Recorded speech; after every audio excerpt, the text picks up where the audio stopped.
سنت نہیں، دمانے اہل سنت نہیں، ڈھول ڈھمک کے اہل سنت نہیں، قبروں کے طواف وہ جاہل رافضی کرتا ہے، قبروں کے گرد سجدہ جاہل رافضی کرتا ہے۔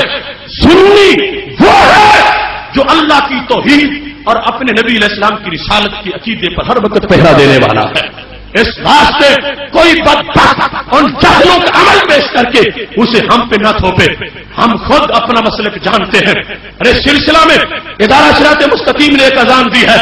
پچھلے سال حضرت داتا گنج بخش ہریویری رحمۃ اللہ علیہ کے موقع پر ہم نے ایک ہینڈ بل شائع کیا تھا، جس سے ہم نے کہا تھا کہ یہ دربار گنج بخش صحبت انوار ہے، یہاں بھنگیوں چرسوں کے ڈیرے ختم ہونے چاہیے، مردوں عورتوں کا اختلاط ختم ہونا چاہیے، اور یہ عرس کے موقع پر بھنگڑے ڈانس کنجریوں کے جو وہاں پہ پروگرام کیے جاتے ہیں بہر بازاروں میں ختم ہونے چاہیے۔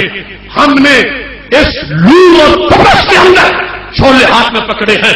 میں خراج تحسین پیش کرتا ہوں ان مشائخ کو جنہوں نے ہمارا ساتھ دیا ہے، اور بہت سے ایسے بھی ہیں کہ جنہیں ابھی مطلب سمجھ نہیں آ رہا، لیکن انشاءاللہ یہ عزم ہے اور بہت فرق آپ دیکھ رہے ہوں گے وہاں پہ آ چکا ہے۔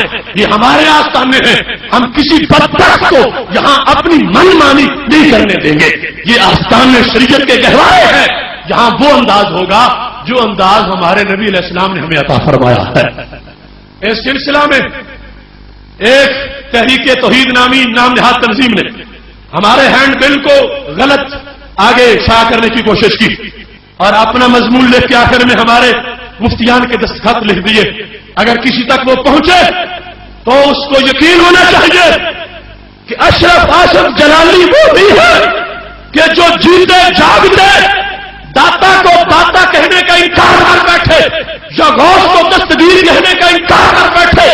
رب کعبہ کی قسم ہے، رائے حق میں جان بھی نکل گئی تو لاشا بھی داتا داتا کہتا رہے گا۔ اس واسطے سارے طرف کو گنڈے کچل دو اپنے قدموں کے نیچے، اور اس طرح کی ساری سوچ ہے ان کو مٹا دو۔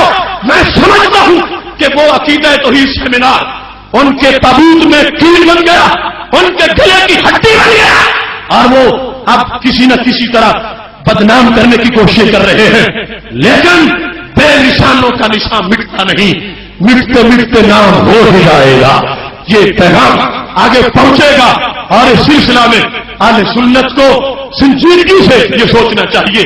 یہ اس طرح کی جو بوری والی سرکاریں ہیں ان کے خلاف ایک راست اقدام یہ ہونا چاہیے، اور یہ بتانا چاہیے کہ ہمارا ایسے درباروں سے کوئی تعلق نہیں ہے، ایسی سرکاروں سے کوئی تعلق نہیں ہے، ہمارا اس سرکار کے ساتھ تعلق ہے جس کو نبی علیہ السلام کی غلامی کا پتہ گلے میں میسر آیا ہے۔ جو شریعت کا مخالف ہو، شریعت کی دھجیاں اڑا رہا ہو، اس میں تصوف کی تہ بھی نہیں ہے، فاتح جانا تو بڑا دور کا معاملہ ہے۔ اس واسطے اس اجتماع میں اس بات پر بھی بطور خاص توجہ کرنی ہے، اغیار ہے، سنی نہیں، اغیار رافضی چرنوں میں چلتے آنے والے وہ اہل سنت کو خراب کرنا چاہتے ہیں اور مزارات پر یہ چرس و بھنگوں کے دھندے کرنا چاہتے ہیں۔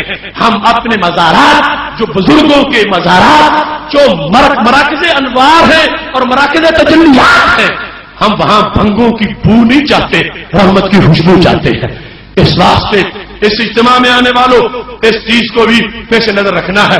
اور پھر ایمان کے پیالے کے بھرنے کی بات ہے، تمہیں وہ گر نہ بتاؤں جس سے بھرا ہوا اٹھتا ہی نہیں، ہزار آندھی آ جائے پھر بھی اس بھرے ہوئے کو کوئی انڈیل نہیں سکتا۔ اللہ فرماتا ہے لا تجد قوم یؤمنون باللہ والیوم الاخر یوادون من حاد اللہ ورسولہ ولو كانوا آباءهم او ابناءهم او اخوانهم او عشیرتهم اولئک کتب فی قلوبهم الایمان۔ فرمایا مومن ایسا نہیں ہو سکتا جو رب کو بھی مانے، رب کے نبی علیہ السلام کو بھی مانے، اور ان کے دشمنوں سے جا کے پیار کرے، ان سے محبت کرے، ان سے قلبی اپنی محبت ظاہر کرے۔ اللہ فرماتا ہے یہ مومن نہیں ہو سکتا، دو رنگی نہیں چلے گی۔ مومن وہ ہوگا کہ جب ایمان لایا ہے اس کے بعد اللہ اور اللہ کے نبی علیہ السلام کے دشمنوں سے پیار نہیں کرتا، اگرچہ وہ دشمن باپ ہی کیوں نہ ہو، اگرچہ وہ بیٹا ہی کیوں نہ ہو، اگرچہ وہ خاندان کا فرد ہی کیوں نہ ہو۔ یہ رب نے ہر لفظ بولا قرآن میں۔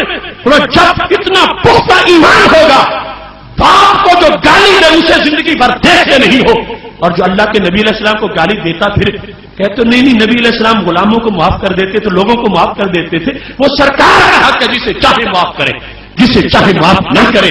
ہمارا حق نہیں ہے. اس واسطے اپنے اندر وہ غیرت ایمانی مزید پیدا کرنے کی ضرورت ہے.